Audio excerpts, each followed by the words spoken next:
Up these stairs are the cathedral bells.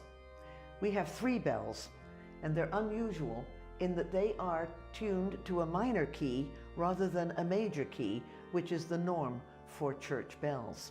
These bells were founded in London and brought here in 1864.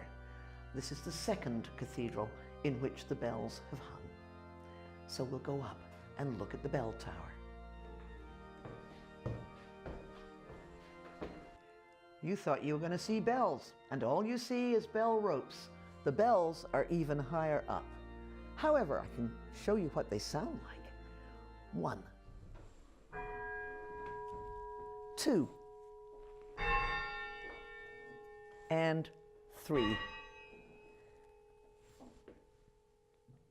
They're rung every Sunday morning to call people to worship, which is the whole purpose of church bells.